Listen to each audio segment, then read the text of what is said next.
I've been living here in this valley since 1955. This place here has so much history. My dad, when he came in 32, and he helped to put in the water lines with a shovel, that's all it was. The water bill was only $2 per house. And this has been our town, Hecho in Coachella. I was made in Coachella by the best community I've ever known.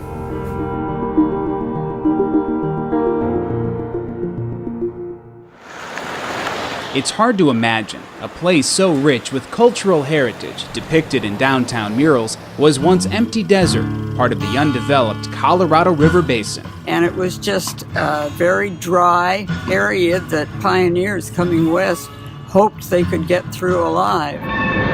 If not for the Transcontinental Railroad in 1898, there may not have been a Coachella for many more years. Founder Jason Rector established a wood siding for the railroad company, inspiring locals to call their town Woodspur before settling on Coachella. Because in addition to water, these steam engines needed wood to produce the heat. Turns out the name Coachella was actually a bit of an accident. Developers had decided on Conchilla, or Land of the Little Shells, for the white shells found in the area, but a printed announcement of the new town misspelled it, Coachella. Rather than delay, the developers stuck with it. Few people know more about Coachella than Merlin Hamner.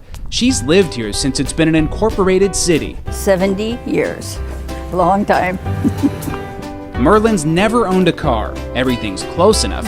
She just walks everywhere to this day and knows just about everyone. When the city incorporated in 1946, her boss at the bank she worked was Coachella's first mayor. When I started working there, we did all of the bookkeeping and all of the balancing, but we had to do that all by hand. She remembers when City Hall was built, it didn't open on time. They kept having setbacks so that we were not in when they said we would be. And Merlin belonged to Coachella's first ever church. The Presbyterian church, where the library is now, opened in 1902. This is where your name is going to go. For her decades as a church volunteer and for serving as an unofficial city historian, Merlin is being honored as one of Coachella's hometown heroes. I just never ever felt like I wasn't at home. Down the street, past City Hall, many of Coachella's family-owned businesses thrived over the years. I started working here when I was a freshman in high school, 14 years old, and I've been here ever since. Juan Torres has worked at Lopes Hardware since 1952. He's owned the place 40 of those years. The store has stood the test of time on the corner of 6th and Vine all these decades. I feel kind of proud because I guess I'm the only business that's still here from the old time. I'm the only one left. I put in a lot of miles in here. Customers he remembers as kids now have their own kids and even grandkids. Juan hopes his children will run the store someday, preserving the legacy of Lopes Hardware. Well, the tradition and have a place for the people to get what they need, what they want. People say, well, if you can't find it, come to Lopes. You'll find it here. I love my roses. In Coachella, you will always find a strong sense of community, thanks to longtime locals like Eugenia Ortiz. I don't see the difference between anybody. See, I don't see the difference. I just say, how are you? It's a beautiful day. A shining example of the power of that community came when Eugenia and her husband Martin led a grassroots effort to save Our Lady of Soledad, the Catholic church established in 1924 she had belonged to since the 50s. The old building was thought to be beyond repair. It was like, I belong to this community. And my husband finally got it from the councilman and said, okay, Martin, you can have it. We're not gonna condemn it. Her husband would soon face another battle with his health. She will never forget his final words in the hospital. He got my hand and said, Eugenia, we have to go.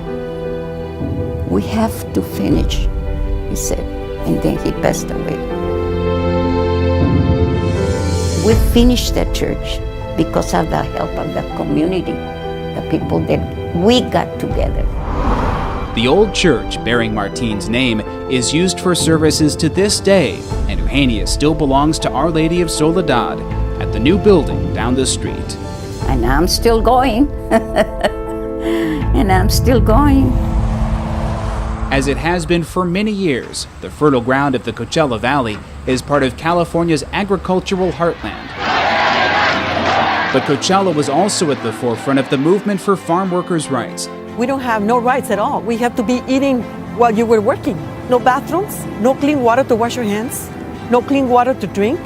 Clementina Oyoke was 18 years old when she met famed labor rights activist Cesar Chavez, founder of the United Farm Workers Union. We're not striking for a wage increase or for a pension fund. We're striking for the very elemental things of labor. The union had an office in Coachella, and he often spoke here. Clementina remembers the strife at many of the rallies she helped organize. I still have nightmares of all the times we were in jail, beat up. Since I've seen him crying so many times, I asked him, Cesar, do you ever regret it, what you started? He said, Clementina, I never thought my people were going to suffer so much. She hopes to open a museum in Coachella, honoring the farm workers who stood up for better working conditions, a place to keep the legacy of Cesar Chavez alive.